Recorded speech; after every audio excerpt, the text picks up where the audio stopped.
Now, you didn't think I was gone for good, did you? It's good to be back. I know it's been a long time. I suppose I owe you an explanation of where I've been. And as I do, there's almost nothing more inspiring than the great FSX march that you're hearing in the background. That is the original FSX music. Almost sounds like John Williams. I'm not sure if it is, but it sure sounds like a decent imitation. I'm also coming to you on a new microphone, and I'm learning how to work it. And I'm learning how not to lisp and spit and pop my P's and all the rest of that. So bear with me on that.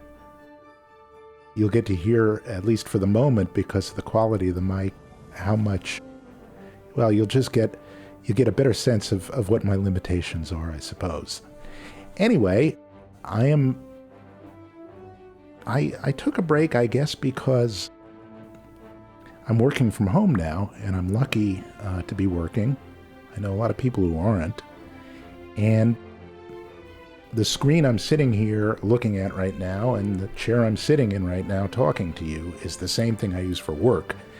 And so when I haven't been working, I've been doing my best not to be sitting here. But it's kind of too much to pass up, and I miss everybody. Just so you know, I caught the bug in April. I was about as sick as I've ever been. I lost a couple of my colleagues to COVID, and I lost one friend of mine, and here in New York, apartment 215 in my building, 214 in my building, the lawyer who lived there died, and for a little while, basically all you would hear are ambulances, and I still feel the effects of it, which is why my voice is probably a little breathier than you remember. And I get winded pretty easily, and so when I'm not cranking it out at work, I suppose I've been erring on the side of hanging out with family, sitting out in the park, taking longer and longer walks to build up my lungs again, and just kind of vegging out. But I've also been alpha and beta testing this little gem. We're still under NDA, so I can't really tell you how much better or worse or different it was than before. But I can tell you that they did listen to us, and they did change a bunch of stuff. And I'm kind of surprised it's out so soon, but I think for it being a revolutionary product, I think they hit it pretty well, and they're working on some hot fixes right now, including for my Brunner yoke. It does not work, so it works only just as a generic joystick, so there's no feedback, so I can't really feel what I'm doing. But since you've probably seen 1.5 million first impressions of FS2020 so far, I thought we'd try something different and take you someplace you'd probably never been before, but one that's really, really well rendered. So, and it's also the town I grew up in. So we're going to go to Pittsburgh, Pennsylvania. Pittsburgh in the local accent, which I didn't get because my parents were from New York and I grew up all over the place. But I can slip into it if called on. I won't subject you to that. So let's go there and let's get out of this awful Robin here. I'd been flying the landing challenges here, and I actually want to get out of it. Go right here. We'll go to Pittsburgh. We'll use live weather, which I think is pretty crappy. Marginal, to say the least. And we will, oh yeah, okay. All right, we'll take off from Pittsburgh International. And the reason why is because I want to showcase to you just how good this is at VFR flying. That's really the breakthrough this thing has made. And we'll go in a 172 because I've got all the views set up for it, and it flies pretty well. It does not, as they say, fly on rails. It is reasonably nicely damped out. I'm not. My only experience in real world flying, a recent experience, is a Cherokee 6 and a Piper Arrow, neither of which fly remotely like a Skyhawk, but from people who've flown it, I hear that it is not unreasonable and it's not implausible. And to my mind, it doesn't feel drastically worse or better than X-Plane's default Skyhawk, which is pretty highly regarded. And it looks and it sounds great. And so, you know, as long as you accept the limitations, we're not going to fly a glass cockpit either, because I can't tolerate it. And also, it slows down frame rates a bit. So let's pick that. The interface is much, much better than P3D or FSX, but it's Baroque. It's pretty overcomplicated, and it's a little bit odd. But it's pretty powerful, and it just takes some getting used to. So we will take off on the 2.8s. There are 3 of them at Pittsburgh. And we'll turn around and we'll head back towards the city. Now, to get back to Pittsburgh from the airport, you fly on the Parkway West, which takes you into town.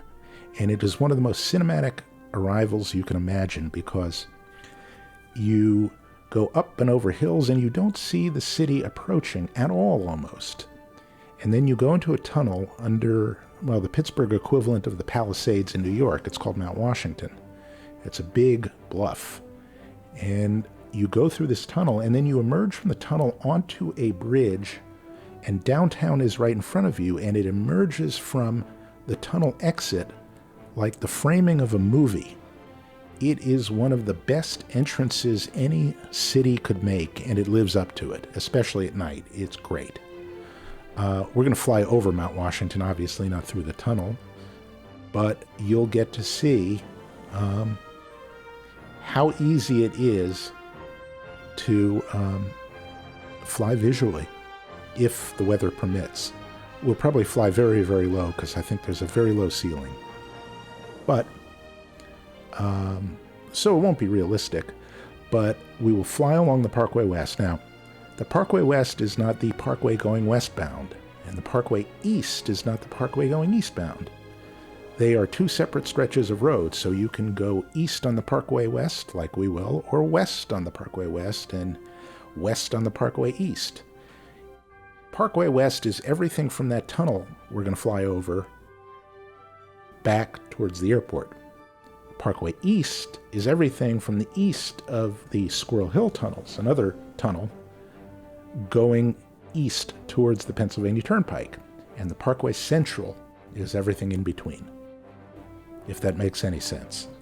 It confused the hell out of my mom when she moved there, because we had never heard that. But I guess in Minneapolis you've got I-35W or I-35E or I-35 something. But it's got a letter at the end of it, and I think it's similar to that. So, let's just go flying.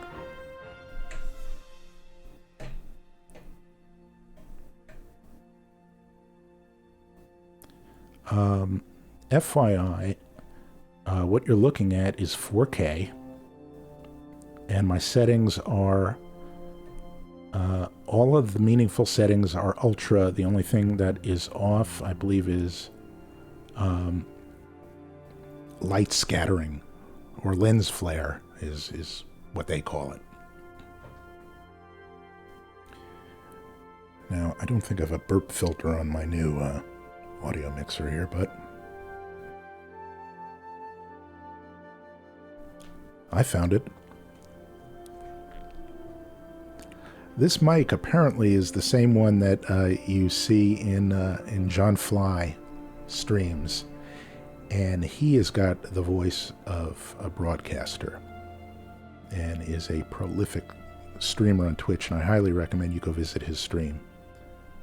He's all wired up. I'd also recommend Helipilot on Twitch. Now, I think what we will do, as beautiful as the night is here, first of all, it is IFR and conditions, and I think we'd be better off with the day. Now, here's an annoying thing. You see this little control gadget up here? Whenever you move the mouse, wherever you move the mouse, including over cockpit things, you notice that thing lights up. They got to fix that. The other thing they got to fix is there is no way to disable, as best as I can tell, these tooltips, which is immersion killing. And then, let me just turn up the audio a little bit so you can hear how good it is. And the Garmins are poo. I'm just exercising my pop filter there. They are poo. They're not very functional, and I've been unable to even get them to do little things like direct to. But anyway, we're going to go up to our little gadget, and we're going to go to, I think, weather and time of day here.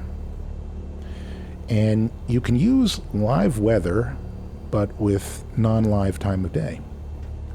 So let's make it in the afternoon. We'll have the sun behind us and sort of a raking sun.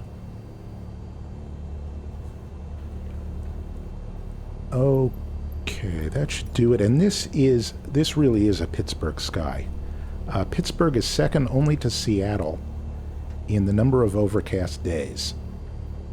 It doesn't usually rain, but this high overcast, you will go day after day after day, spring, summer, winter, fall, with an overcast at 10,000 feet. It really is remarkable, and you'll get to know the different shades of gray. You'll get to know the different colors of gray. There's a reason why Pittsburghers are prone to depression, and you're looking at it right now. But actually, if you go to Pittsburgh and you're under these kind of skies in the fall or the spring, the light is really gentle. It's very flattering to photograph. It's like standing under a great big soft box. And it rarely rains. It doesn't rain a ton. It's mostly just overcast and relatively dry. And it's actually, if you do any photography, it's very flattering light. And it's got a certain mood to it. Let's just get our flaps up here. Other complaints about the airplane, it's got a glitch with the brakes, so that when you put on the brakes to land and slow down, once the plane slows beyond a certain point and the brakes, I think, are applied beyond a certain point, the airplane sticks and it won't get moving again, so you have to toggle the parking brake on and off and give it a little bit of zots of power. I'm sure that's been reported. Another glitch, or a design choice, I'm not sure which, is the more you hold down the trim, you see, the faster it moves. Now maybe that's just a concession for simming, but it's not really realistic. Because if you really want to move it fast, you can always just go like that and give it a nice big whack like you can in real life. And a lot of Cessnas don't have electric trim anyway, so it's kind of a luxury. The other thing is that the views are funky. You can set them up like X-Plane. Well, look at that. It thoughtfully sets a little glare shield lighting and instrument lighting if you're in overcast conditions. That's interesting. All right, so let's get out of here. And as it so happens, the Parkway West, is right about there behind us. And what you'll see, and I'll give you a little guided tour here, but basically what you'll see is everything you'd see if you were driving back into town. It is really spectacular. It is that good. This is a default airport, so this is not an accurate control tower. The terminal doesn't look right, and some of the buildings aren't there. But the default markings here, this is runway 1432 here, crossing in front of us. The markings look spot on, and I have to say the mesh looks really good. In other words, the elevation change is not insane like it sometimes is in X-plane, and it really this is about what runway 28 left at Pittsburgh International looks like in when it comes to slope. It's about like that. Now you look at the little beads of water droplets on the windshield. Let's see if they speed up when you crank up the props, crank up the power. Yes, look at that. All right. So you get that for free, and you notice my head is bobbing a little bit, or the camera's bobbing a little bit in the airplane. You get that for free. As opposed to X-plane, you get, well, you get stuff built in. You get a lot better scenery, which admittedly looks a little bit crappy when you're 500 feet or below, because some of the trees render as little extruded little green, like pyramids popping out of the ground. But once you get above that, or you get to the point around airports and things where they have, I guess these are custom modeled or programmatically dropped in, if you're at an airport at ground level or something, it looks pretty damn good. So why don't we get going? I think our trim is set okay. It is. All right, we've got 11,500 feet of runway, so I'm not going to use any flaps here. And it is a little bit twitchy in the yaw axis no matter how you set your rudders. And it's a little bit twitchy in the pitch axis, but not a lot. And they acknowledge that, and they're working on it. We're going to look for 55 here. They really acknowledge it, and there we go. Just rotate gently here. Maintain center line. I'm going to use that Lindbergh reference right there as my guide to hold center line. You can see I'm drifting away from it. There we go. I'm keeping the stripe there at a constant spot, and let's turn towards the parkway. We should really climb at about 70, so I'm just going to put the nose down a little bit. But here, let me just move the nose up and down. I just basically gave a pull and let off the yoke. There is some damping on it, and I believe when they're done with it, they're going to have a little more damping on it. So let's find the highway. And first thing we're going to see is a whole complex of malls. There's the city in the distance at about our 11:30 o'clock, and there is ye old Parkway West. So that, I really have to say, when I tried this earlier tonight, there was rain and mist, but right there, that is what a Pittsburgh sky looks like, almost to the molecule. One thing you'll notice is it doesn't do bridge underpasses well. The AI does not do bridges well. That may be tweaked at some point. Don't know. So the first thing we're going to see on the left shortly is what's called the Robinson Town Center, and of course it's town, I believe, with a E at the end, and center with an E at the end, so the Robinson Towny Centre.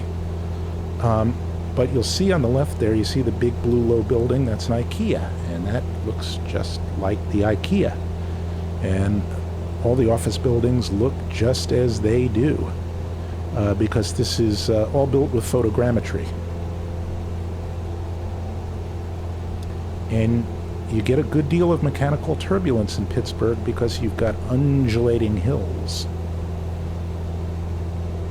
See, there's the IKEA. And I mean, honest to God, that mall looks exactly as it does in real life. And there's the Lowe's right next to it. And all of these roadside buildings look exactly as they do in real life. So we're basically just terracing up the highway here. This is basically the route into town, and you notice how perfectly the trees are placed. That's another characteristic that's really welcome, especially if you come from the X-plane world, where unless you use an Orbix scenery area, you get trees willy-nilly. Now, there are some glitches. You will see some trees in the middle of bridges, and you'll see on tree-lined streets that the trees overhang a little bit much. But in this case, right there on the right, going underneath us, there is that kind of overhang thing. But because that's a hillside, they actually do overhang a bit, especially when seen from above. So that's not unbelievably unusual. And we are getting rocked around here, and not surprisingly. But as you can see, I'm more or less trimmed, and I'm more or less flying, well, you can't see, but I'm more or less flying by my fingertips here. And you notice that the head movement is pretty tasteful. When I turn, it cants the camera just a little bit to the left here, but not grotesquely. XP Realistic for X-Plane is grotesque in its default settings. However, you can tamp it down, so I'm not going to criticize too harshly. We're just going over I-79 here. And what's odd is the Parkway at one point, the Parkway West was known as I-279 and might still be. And then when you got to the Parkway Central and East, it became 376. Presumably because I think it is a spur off of 76, which is the Turnpike.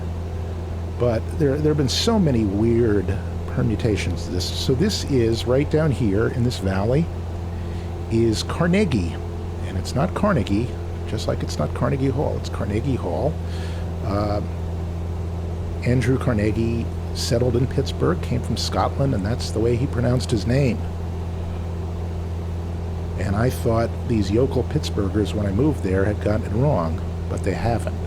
Now, we're going to come up Green Tree Hill. This is Green Tree Hill we're climbing. And on the left, at the top of the hill, you're going to see a gold glass building, a little cube, and that is the studios of WDVE, the FM radio station. And you will not only see the golden glass, you see it dead ahead of us, but you'll see the WDVE logo type on it. That's how detailed this is. See there, WDVE, and you can see the reflections of the cars in the parking lot. Actually, it says 102.5 WDVE. Now we're going to go down Green Tree Hill. This is where trucks historically have lost their brakes. They put a big arrestor bed at the bottom of this, and I once saw a truck have to use it. And I think I must have been about 12 years old, and it was about as much fun as a 12-year-old could have, let me tell you. Now this is where the trees are a little bit excessive, but not obscenely so.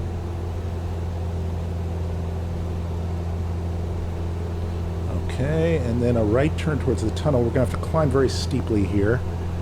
Now the tunnel entrance, that's the railroad trestle right there. There's the tunnel entrance right there, and there's Mount Washington. We're going to cut this a little bit fine here. And this is Mount Washington we're going over. Those are some fancy apartments on the hilltop.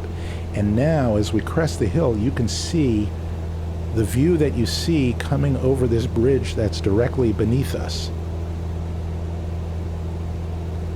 So now, and you can see the little problems with the bridges. You see the shit hanging down? And we are getting some turbulence off of Mount Washington and off of the buildings here in downtown Pittsburgh. We're coming up in the convention center. That's PNC Park to our left, and that's Heinz Field right behind us. There's the convention center beneath our nose, and Old Pennsylvania Station.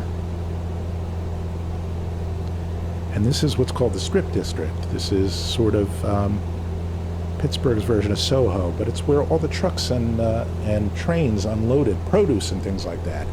So this is where you get fish and produce, and there are a lot of good restaurants here, and we're coming up right here, this is the East Busway in Pittsburgh, which parallels the old Pennsylvania Railroad tracks, which is Amtrak right here, as you can see. And we're going to head into, this is East Liberty here, and Bloomfield and Garfield down there, which used to be a pretty grimy neighborhood when I was there, but is now really hotsy-totsy. So you can see the busway and the railroad station, and we're going to head out to my old neighborhood, which is Squirrel Hill. And this is Bloomfield right here. This is sort of Pittsburgh's Little Italy. And that is West Penn Hospital there. Oh no, that's UPMC Children's now. It used to be St. Francis. All right, so here we go, up over a neighborhood called Stanton Heights.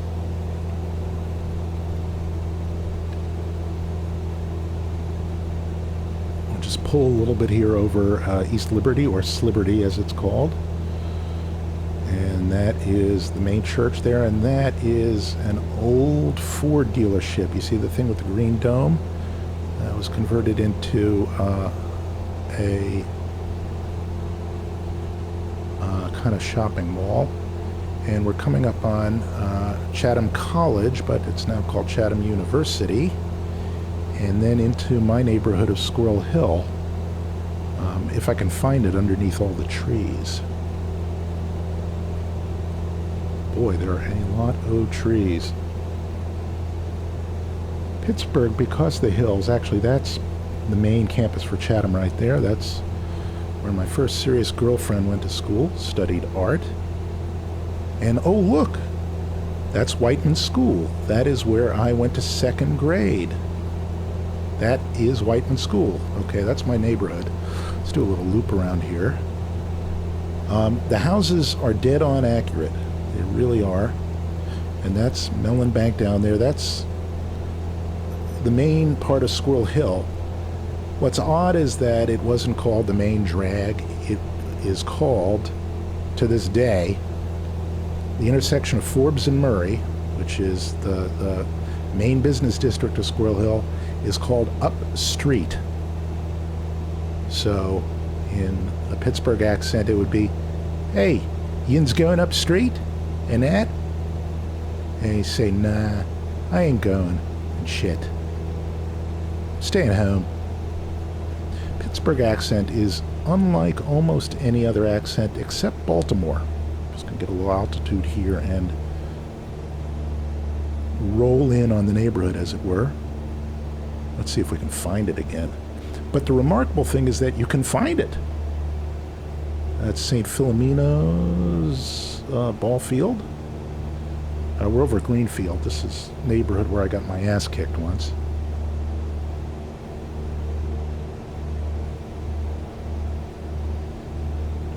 I've lost Squirrel Hill. Damn it. Oh, no, there it is. No, not it. Not it. It's amazing, though, that you can recognize all of the landmarks. And it's even weirder because I've never really spent a lot of time flying over Pittsburgh. I've only spent time driving in Pittsburgh, but the modeling is so good that you really can pick up all of the significant bits and pieces from above. All right, we're heading west right now toward the Monongahela River. No, I'm sorry, towards the Allegheny River. We're heading to the northwest. So, sorry, the old neighborhood is, there's the busway again. All right, here's how we find the old neighborhood. And I'm going to fly over my high school because I've always wanted to buzz my high school. This is almost too fast a plane to do it. That building dead ahead of us right there is the Cathedral of Learning. That is the main building for the University of Pittsburgh. And it is 576 feet tall. It was at the time the tallest, when it was built, the tallest academic building anywhere on Earth. I think the one in Moscow, at Moscow State University, is a little taller than it now, but it is also, as you'll see when we come back toward it, oh, there's Rodef Shalom Synagogue right down there, the green dome. That is really amazing. That's Carnegie Mellon campus. And there's the Shenley Park Golf Course. As a matter of fact, we will land there, and we're looking down on what's called Oakland. Anyway, the Cathedral of Learning, as you'll see when we turn back toward it, is the tallest piece of Gothic architecture, or Neo-Gothic architecture, I think, ever built. Don't forget that when Pittsburgh was building all this stuff, Pittsburgh was the county, Allegheny County, that contains Pittsburgh, was the wealthiest county in the country. All right, so there's the cathedral, and there's where we're going to land. We're going to land on the 18th hole, or the 18th fairway, and we're going to hopefully come to a stop in front of the clubhouse. But look at that. That's Carnegie Mellon. That's the original campus right there, just off to our left. Or do we want to land on the third fairway? We'll land on the 18th. Get all of our flaps in. I'm going to have to slip it down here. That's where Mr. Rogers lived, right there on the left, that apartment building. I'm going to clip trees. This is not going to be good. Nope. Got over exuberant on the rudders. That's a shame. That could have ended that perfectly. This is what you get for being rusty. I'm also sitting here with a mic in my face. I used to wear a little clip-on mic, but it sounded like crap, as you well know. And somehow I get the feeling that in the not-too-distant future, a lot of us are all going to be podcasters and streamers. Hope it doesn't come to that. Anyway, let's show you one other place. Let's show you New York, and then we'll do a quick landing challenge. Yeah, I don't really want to be here, so let's go here.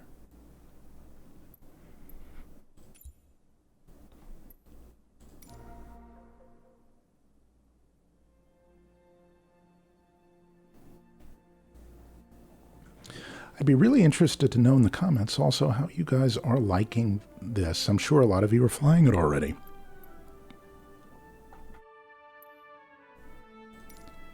All right, we'll go to Kennedy, which is...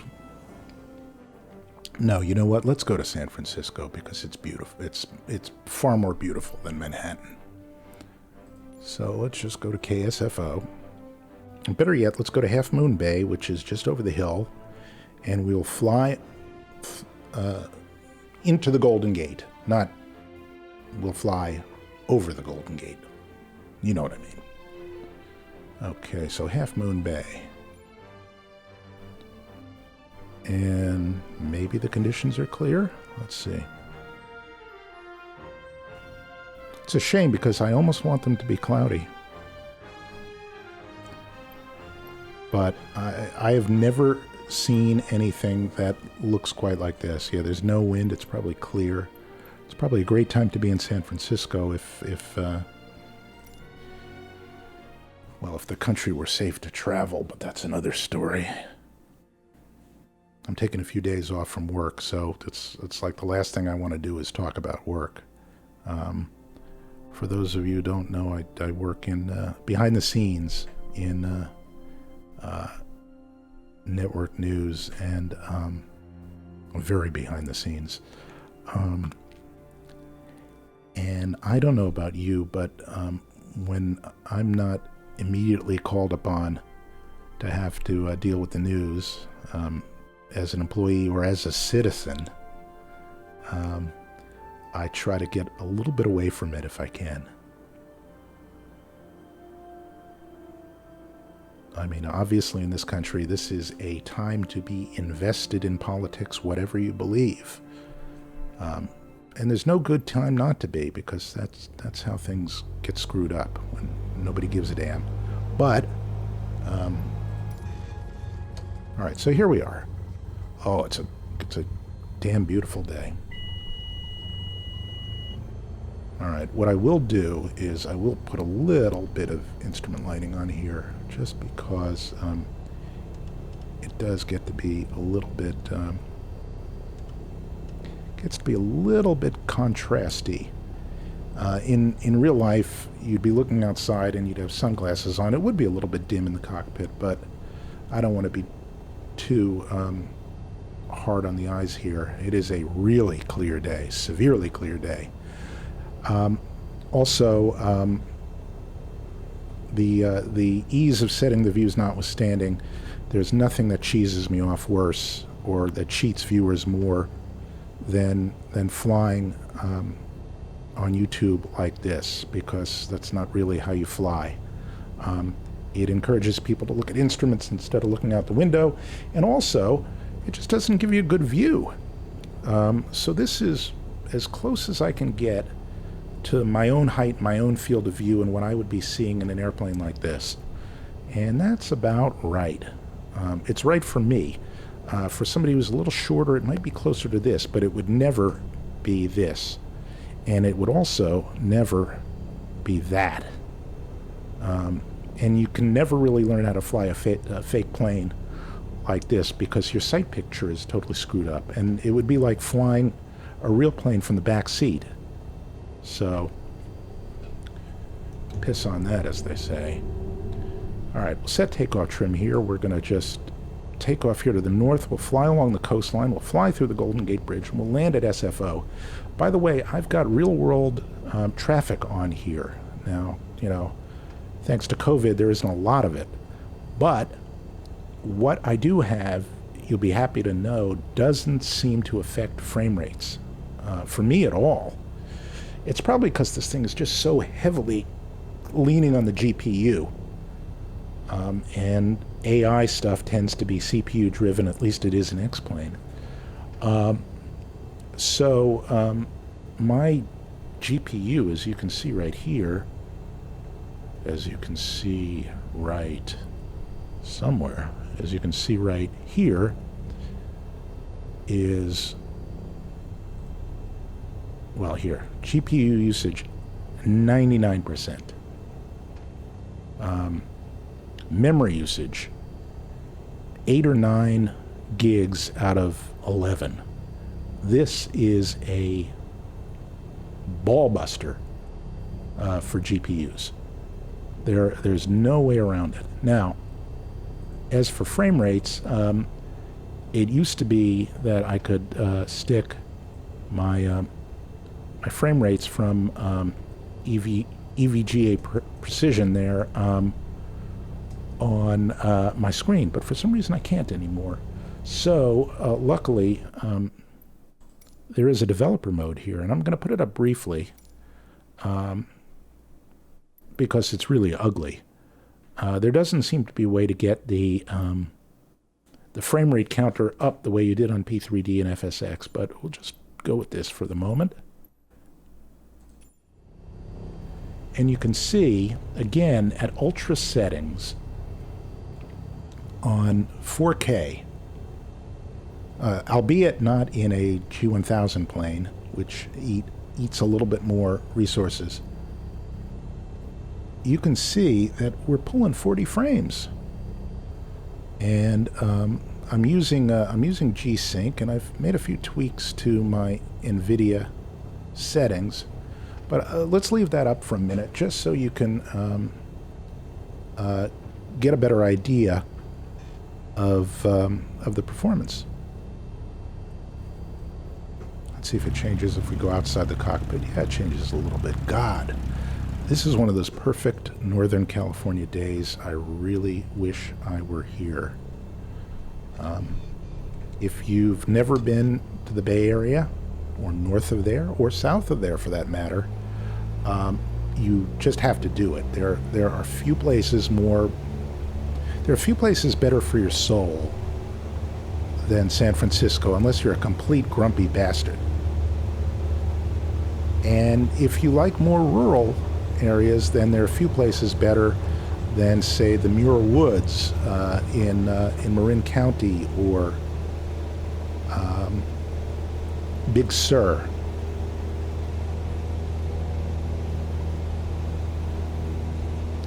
Now,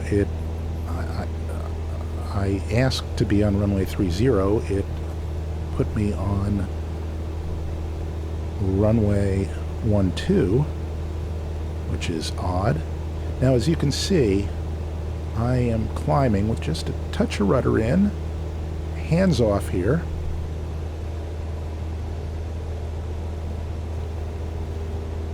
And it is as stable as a real plane should be, but not too much. So let's just turn back to the north. Reduce power just a tad. And yeah, as you can see from the water, it's a pretty smooth day. But look at the gradations on the water too, which is pretty amazing. And they get the coastlines pretty much right too, at least here. And that's the little radar station they've got there. So let's just come up the coast here.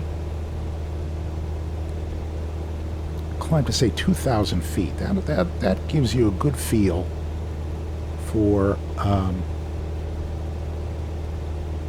what this sim looks like. You know, I've read some complaints from people who say, the flight model sucks. It's just a scenery simulator. I beg to differ.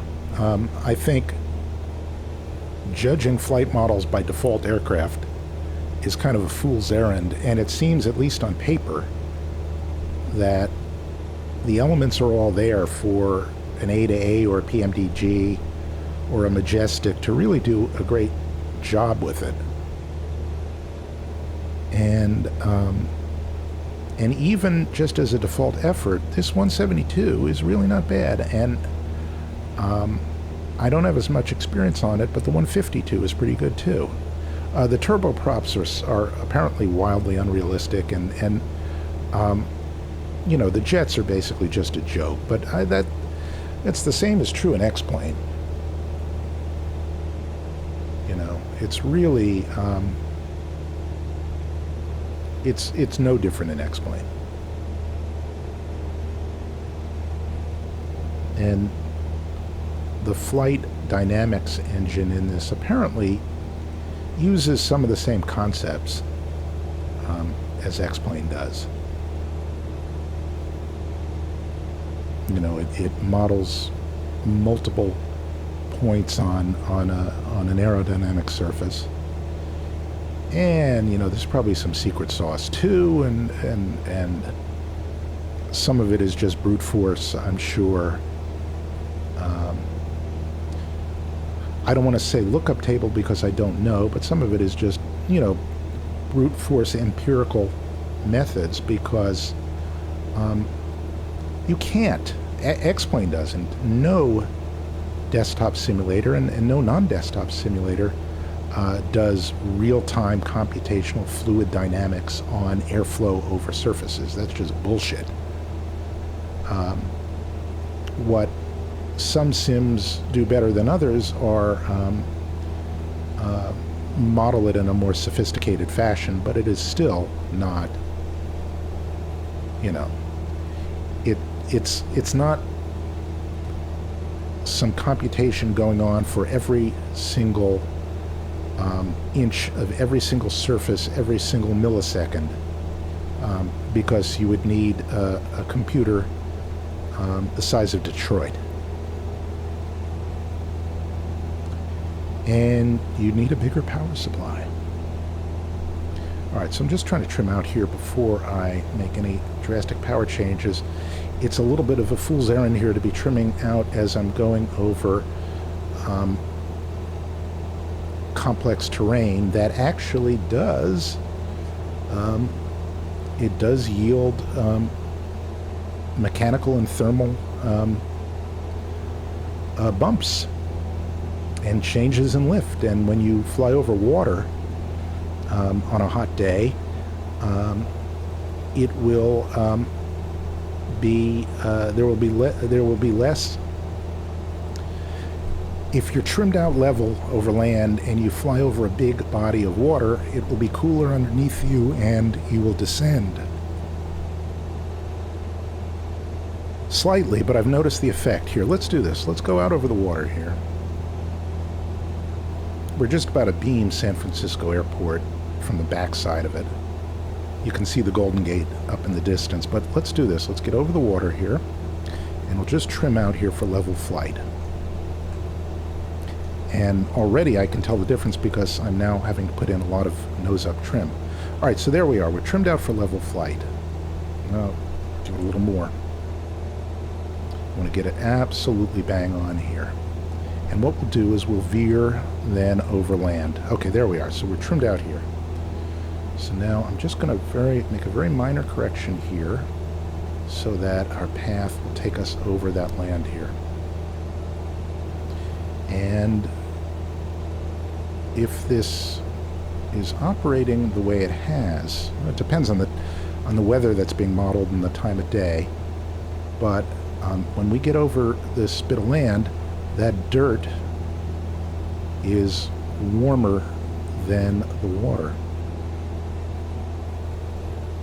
And already I'm having to push. See, now watch, I'm hands off. Now watch as we come up over the shore. And now we've got a 200 foot per minute climb because we're over hot earth instead of cool water, and there's a pressure difference, and also there's probably a rising bit of air.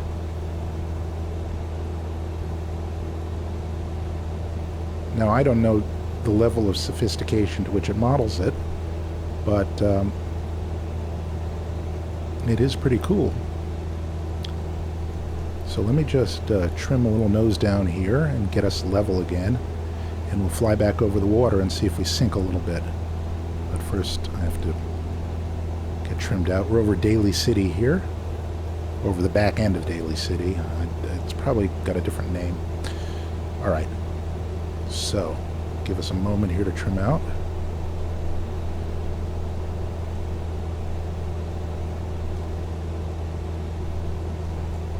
It's a lot easier when there's force feedback, I'll tell you that much for free. A little more. I'm chasing it a little bit. Okay, that's about right. Well, it's a little more. Okay.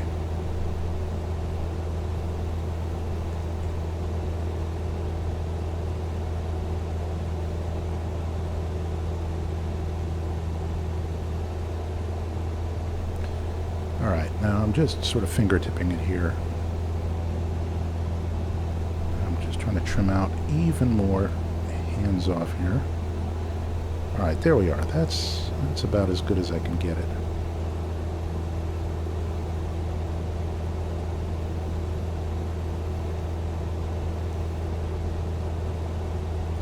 All right, that can't do much better than that. Now let's see if we get any sink over the water here. Bit of a mesh anomaly there or something. Okay, we're coming out over the water, and look.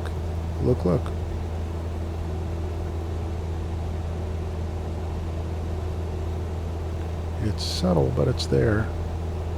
And it may not be there all the time. And we also may be getting some rotator stuff blowing off these hills. There's not a lot of wind today. Now look at how perfect those tree lines are. That's pretty good. Where it falls down a little bit is there are trees in the center of there's an island in this boulevard here, but it's on the whole pretty good. Now I don't know if we can fly underneath the Golden Gate Bridge, and I'm not about to indulge in those hijinks. Also, I'm not sure if there'd be a liquid natural gas tanker so close to the city, but that's another story. Just get a little bit lower here. Come down to 1,500 feet. If you go along the waterfront, every once in a while you'll see birds. But we're pointing right now towards the Marin Highlands here, and you'll notice we're getting a solid 40 frames a second still. Now it's going to deteriorate when we turn towards the city.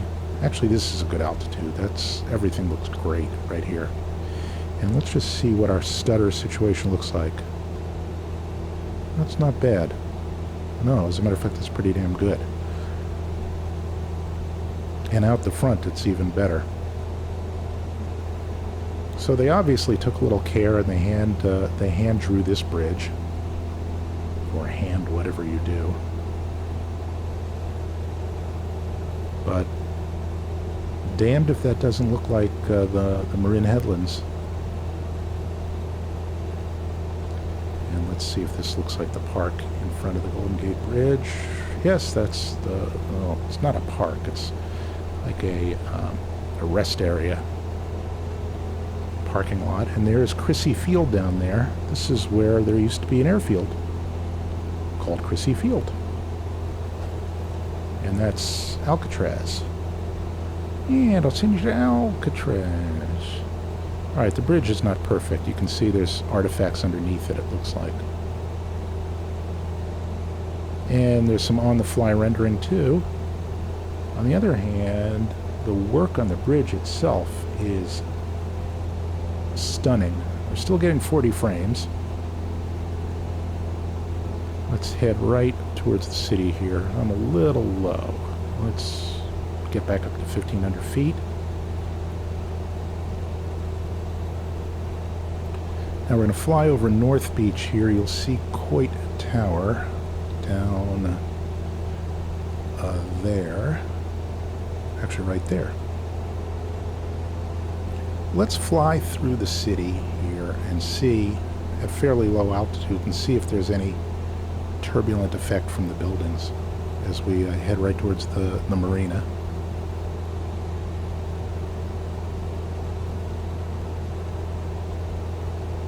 And that would be Van Ness Boulevard. You can literally...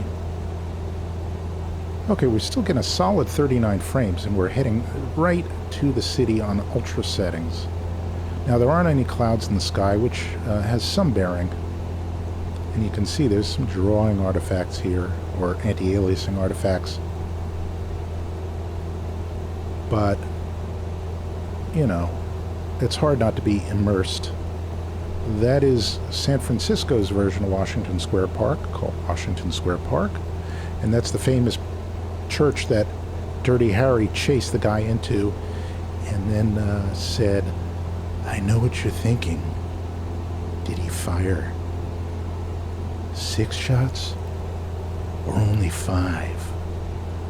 Well, tell you the truth, kind of forgot myself in all this excitement. But being as this is a .44 Magnum, the most powerful handgun in the world, you've got to ask yourself, do I feel lucky? Well, do you, punk?"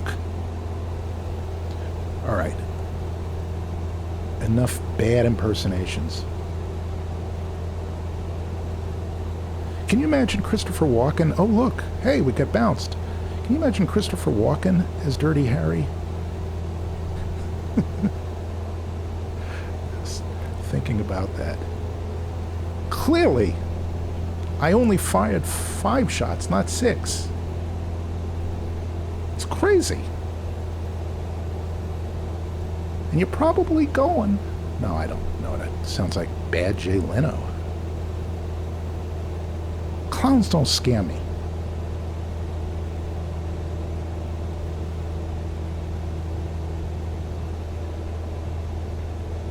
All right, we'll fly towards South San Francisco. And over the hill and will land on the wrong runway just to make it complete. But again, 41 frames on ultra settings at 4K over a big city going towards a detailed airport. You know, for all the complaints about the performance, this ain't bad. You know, you can go into the config files and you can even jack up the draw distance if you want to make it more like X-Plane. You will give up some performance. But, you know, when you're flying at this speed, at a little higher than this altitude, it just looks like you're flying over the real damn world. And this is the 1.0 version of a product that's on a 10-year development cycle and arrives on the cusp of new video cards from NVIDIA and AMD. And although the 3090, which is going to be a monster, is $1,400, the 3070, which will be as fast as this 2080 Ti that I'm flying right now, will be $450 or $400. So it's really hard to complain. I don't know about you, but I grew up flying Flight Simulator 1 and 2 on a Hercules monochrome amber monitor. The same thing that you'd run a spreadsheet on. You know, and we had this scenery, star scenery, which was the special enhanced scenery for San Francisco, and it had wireframe drawings of the bridges and things like that. And I'm really not shitting you. In our tiny little young minds, that you couldn't get any better than that. You couldn't even dream of something like this. And again, not only is it a 1.0 product, but it's a 1.0 product without any really good third-party developers, you know, releasing products yet. You've got a shitty Carinado 182, and that's about it. Milviz is coming with some stuff. A, the first plane that they're going to make for this, I believe, is going to be their Piper Aerostar, which, I mean, first of all, it's going to be great. And second of all, that's an amazing airplane. That's a twin prop piston airplane that can go about 350 miles an hour. It flies like a business jet. As a matter of fact, they even converted it into a jet, or some outfit did. So, you know, we're going to be spoiled for really good stuff.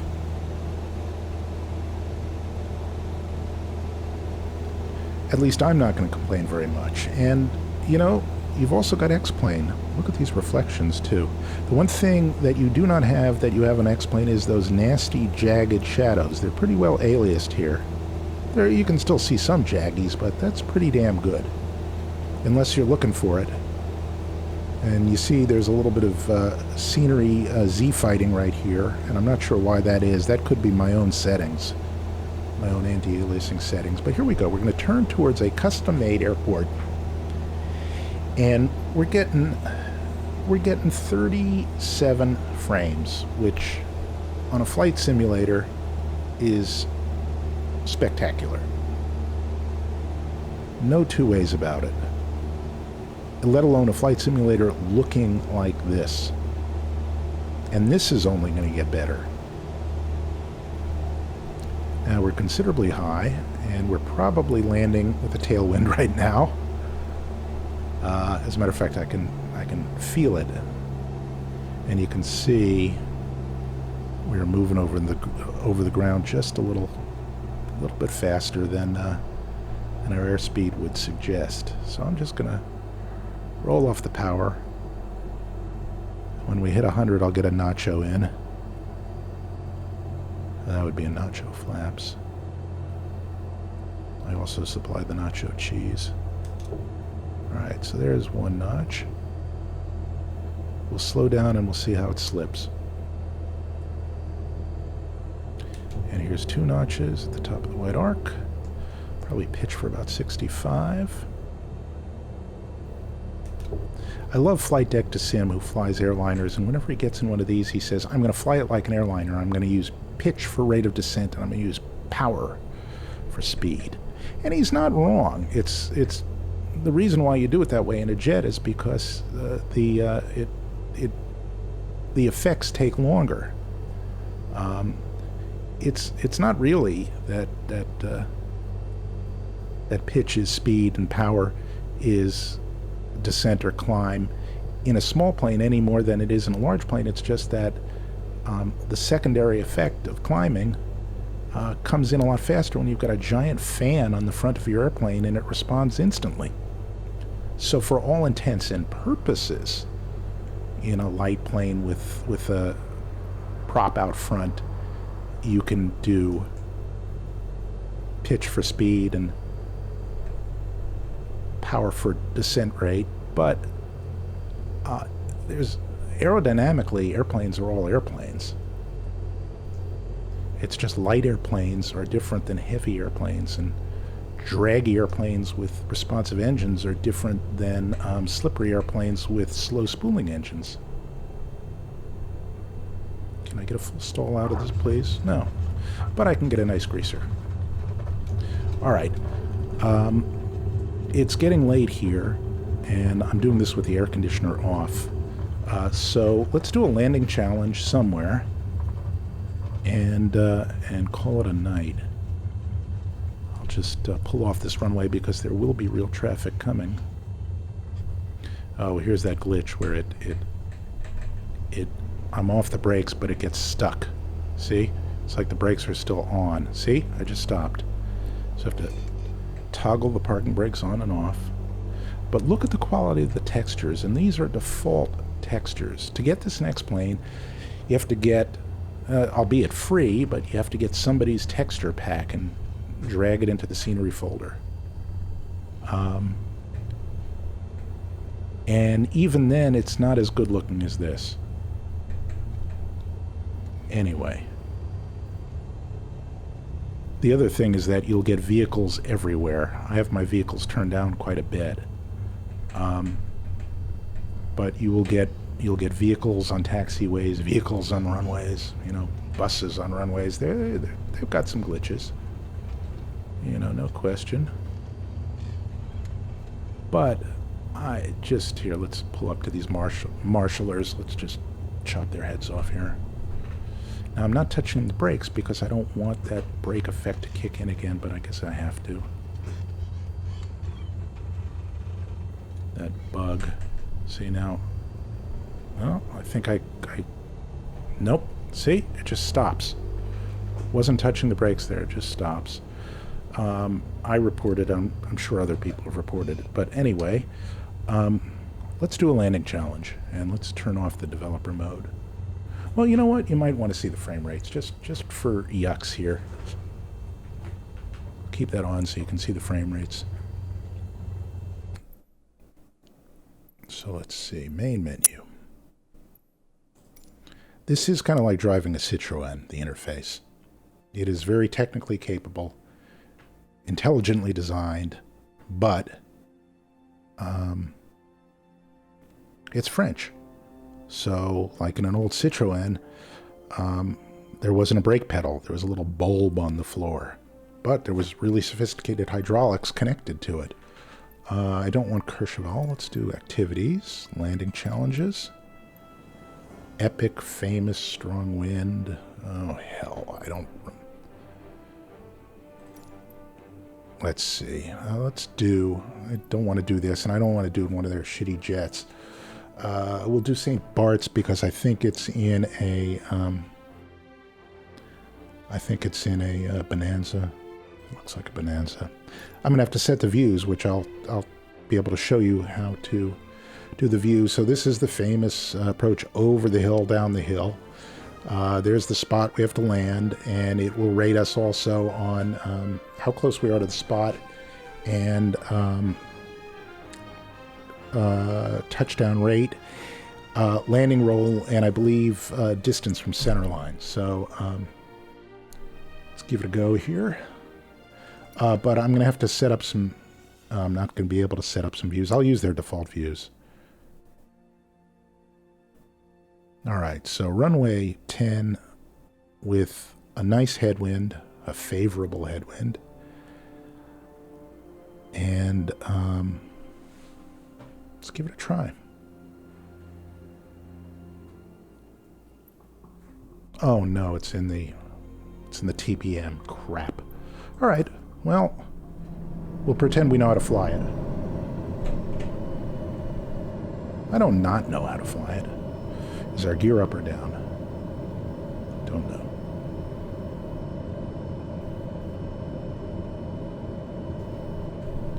All right, I do know that this thing stalls at about 80, give or take.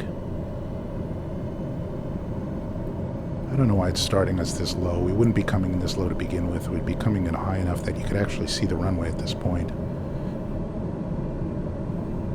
So I'm going to climb us up a little bit, actually. There's no reason to drag it over the edge of the hill at the edge of control. I just have to work out the power settings here to see the torque settings, just to see what we really need. I've never flown this, by the way. And I don't have a key bound for reverse, so that's going to be a problem. So we're not going to stop as quickly as we should. But let's give it a go. And we'll probably do it more than once because it's addictive. And I can't see the right ridge because of the glare. I believe it's right there. Yes, okay, so there's our field. So let's get configured, get our gear down, get a nacho, roll off the power. I'm not too fast, I'm good actually. But I can't really see very well. So we're going to chop the power when we come over the hill. Get all of our flaps out now. Oh, it starts us with a notch of flaps. Okay. Let's just come over here. I'm right on the hairy edge of stalling, though. That's not really good. And there's a little lift over the hill. Look at that. All right, cool. All right, so let's head down. Power to idle.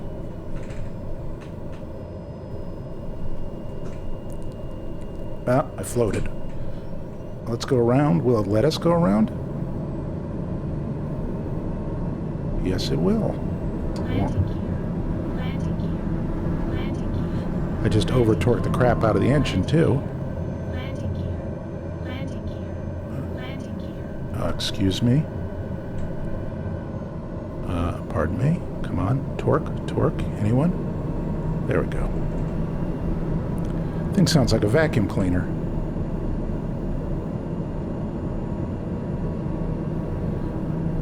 We probably just should have let the scenario reset itself, but why play along with their little game?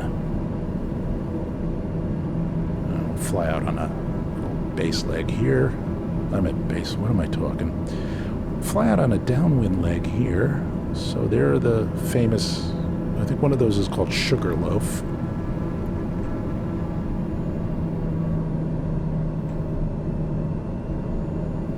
All right, there we go. We're just about on a downwind here, and I don't have any keys bound. Yeah, okay, so there, we're beam the numbers.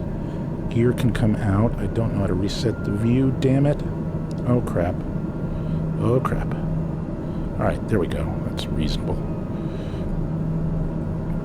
Yeah, all right, that's good enough. Gear out.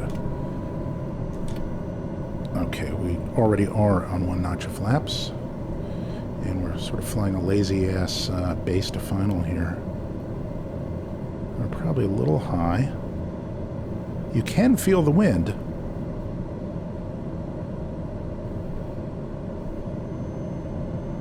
But I'm flying level at least. Yeah, you can really feel the wind. Okay, we're gonna actually, we overshot considerably.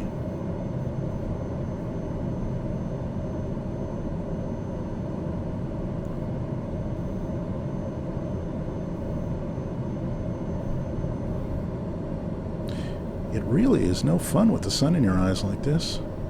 Alright, there's the strip. So now we've gone from a left base to a right 45.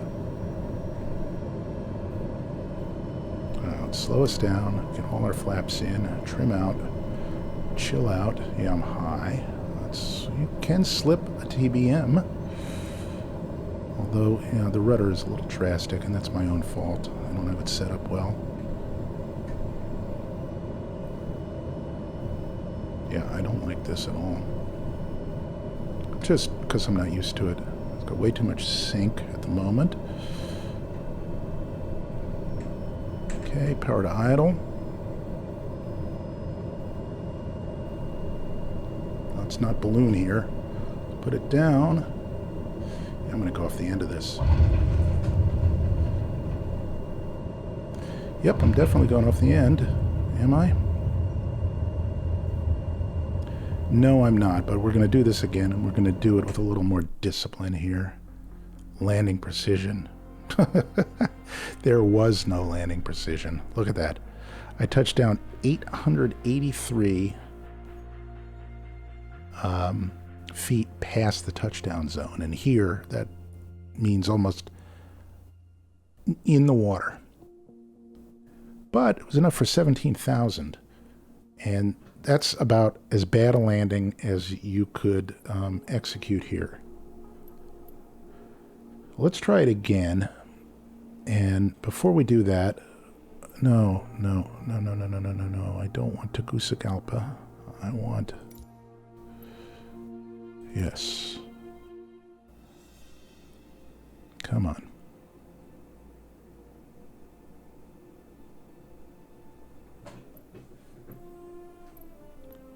Let's see. Where the hell? St. Bart's. Okay, now...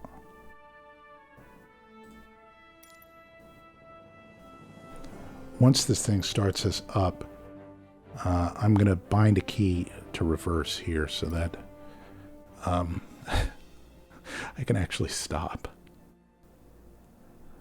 I'll show you how to bind a key. Yeah, 85 knots is too slow to fly the approach. I see Steve O'Knievo, and he usually flies the approach at 90 to 95. Alright, let's see if I can... Yes, okay, controls. Now, search by name, reverse, and we filter that from assigned to all. Toggle propeller reverse thrust. I don't want it to be for the mouse. I want it to be... Damn it, where's my, oh, it's under here. VJoy device. Okay, so let's see. Toggle reverse thrust. Or is it throttle? No, it's propeller. Okay. I'm just going to assign it. Clear current input. There we go. Highlight it. Press the input you want to use. Button number 1 here. Okay, on my yoke. This is just temporary. All right. Apply and save.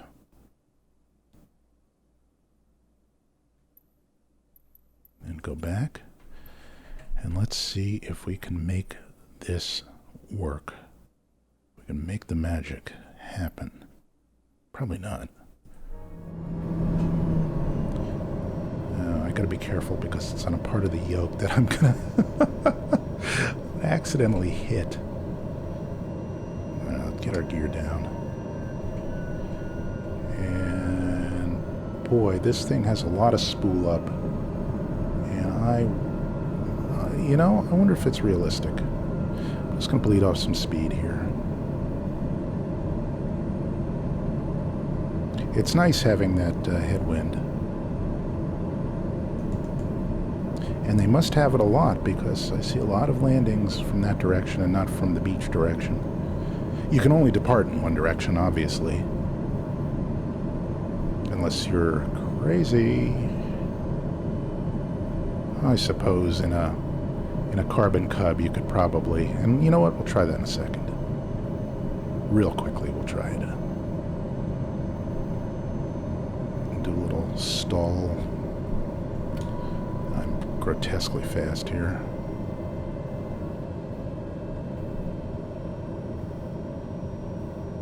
And, oh, I love this glare. I just love it. I guess that's realistic. Alright, that is the road up the hill. We're at 90 here. I'm just experimenting. The torque seems to come in rather suddenly and excessively, and I'm not sure if that is accurate. I don't have any reason to believe it's not, but I don't think the spool up is that slow. You know, I mean, turbine engines do have spool up. Okay, again, I'm going to fly a normal profile here. I'm not going to drag it over the top the way I've seen it done. Maybe that's the way you have to do it in a game. If I hover my finger over. This tree is not there in real life.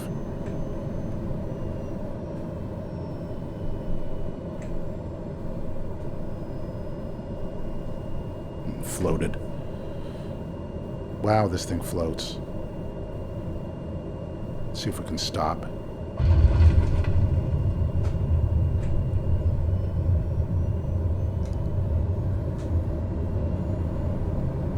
Is that reverse?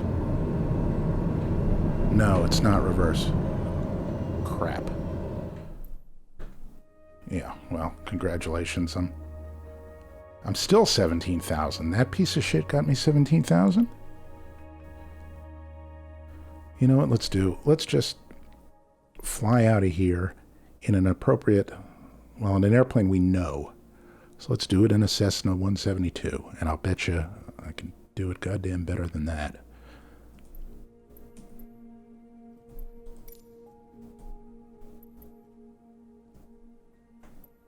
Enter, validate. Okay, validated. Now please, let me out of here.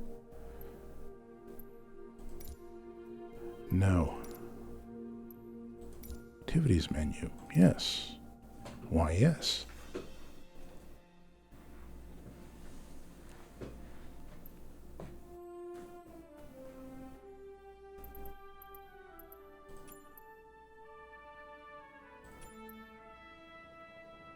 Let's just set up at St. Bart's in a plane we know.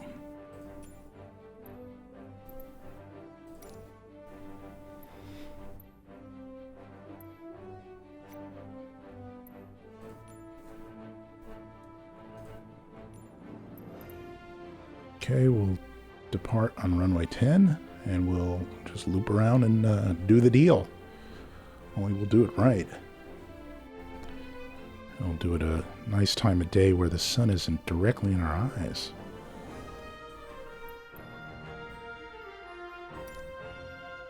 No sense in destroying our chances for success here.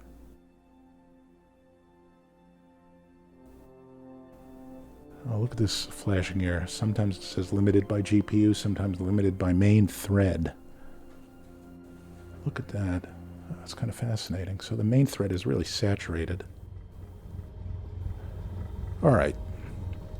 So in this plane, you probably can't climb over that hill, but we won't have to. We're going to turn crosswind ASAP.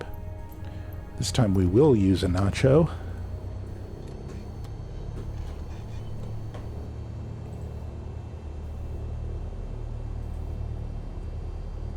Get our trim set. There is a notch in, I do believe. Yep. Okay.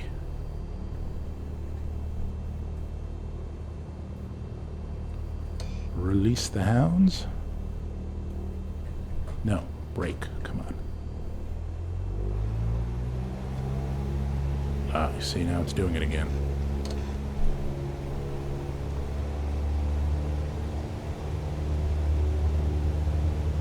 It is intimidating watching the mountain in front of you and then the beach coming up at you too.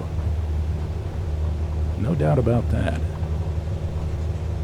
Well, that is weird. Look at the airspeed indicator waffling all over the place as the wind blows. You saw that? It instantly went up for a few seconds, and then it just dipped back down. That's a gusting wind. Holy crap, that's pretty cool. And holy crap, look at that yacht. Oh no, it's a liner. That is wild. Alright, we're at 70 knots here.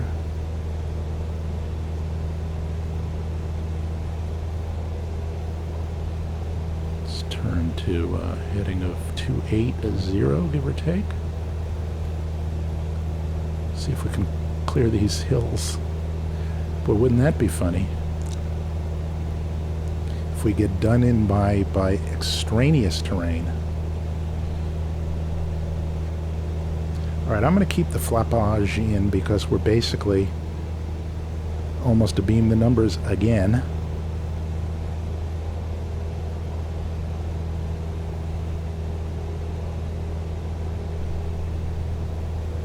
And I'm not really diddling much with trim, I'm just sort of forcing the nose down slightly. Let's see where we are. Yeah, we're cutting it a little bit. See, I got no heading discipline here. It's easier to fly to a bug than it is to fly to a number. And I should have done this with my heading bug. Alright. We'll come up to the 900 feet that they leave us at in the challenge.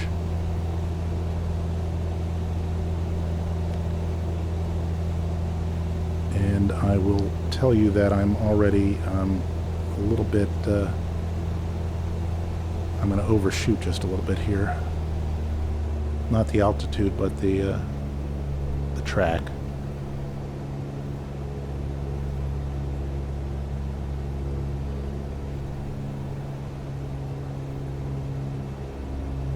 But we are going slow. Oh, my back is killing me. And we're getting 41 frames. Alright, so let's get our asses slowed down.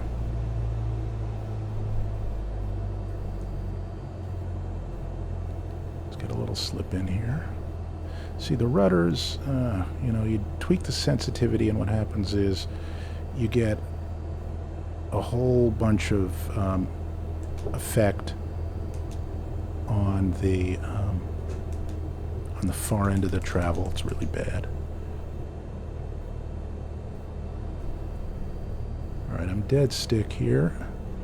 Just going to come over the hill. Just on the edge of stall right now. Yeah, that tree should not be there. And this is the way you would normally do it. No.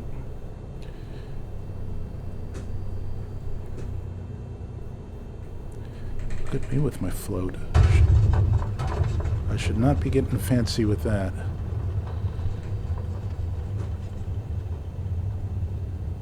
Alright, let's try something insane. Let's see if we can get out of here and over that hill. I bet you we cannot. But who knows? Well, there's the bug again. And there's the double tap on the old parking brake. I do not know why that happens. But it makes it a little bit difficult. Alright. I'm not going to waste any more time lining up here because it'll just eat up runway. Alright, I'm probably going to have to do the old... Yeah, I'm going to have to do the parking brake dance again. Okay, we'll do a short field takeoff. I'm not sure it gets us anything, but get the nose light. It basically gets us off the ground quicker, but I'm not sure if it gets us a better obstacle clearance. And basically our big problem is going to be obstacle.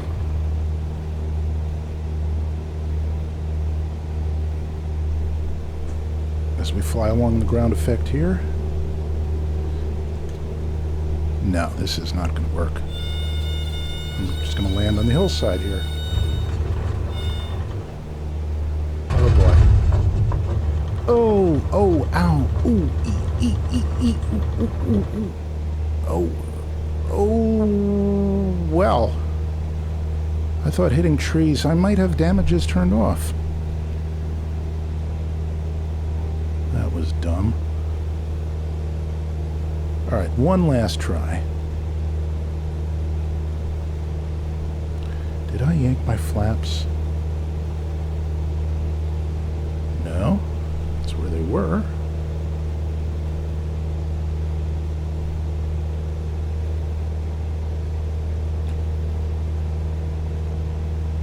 Let's baby this thing around. And I think because this thing floats, we're just going to have to do what I've seen done, which is just go right over the edge of that thing on the edge of a stall. Just ride it, just do it like a what's this?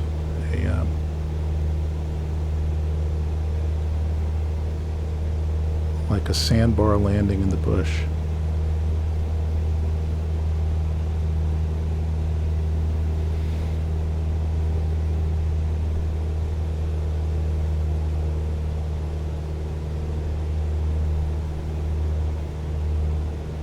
You just ride the angle of attack all the way down.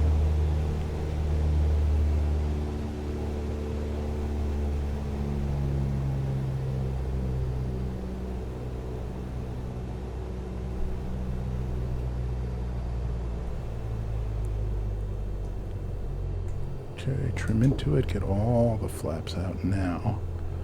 Slow the hell down. And now use power to control descent rate. Sorry, flight deck to sim.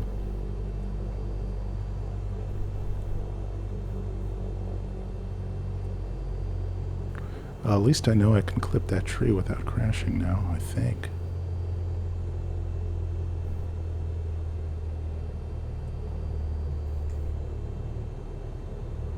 Oh, got a little bit of a air bubble right there. Look at that. That is pretty damn cool. Oh, and I got a rotator coming off the other side of it. It lifted me up. That is, as scary as that is, that's pretty damn cool. All right, let's just put it down. And get on the brakes. Alright, that's actually a safe landing. I wish I could do instant replay there, but this doesn't have instant replay yet. And on that note, because, well, here, let's go back towards the airport here.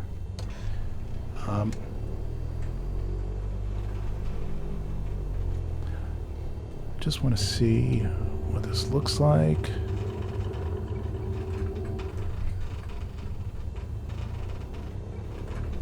This is another one of their customized airports. I've never been here. Don't have that kind of money. My ex-girlfriend used to come here so often she talked about it like it weren't nothing.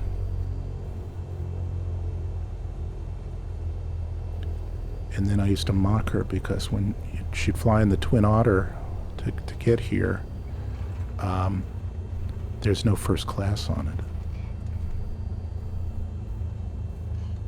She's a Park Avenue girl. If I'd done the sensible thing and married her, I wouldn't be working today. On the other hand, she's been married 3 times already.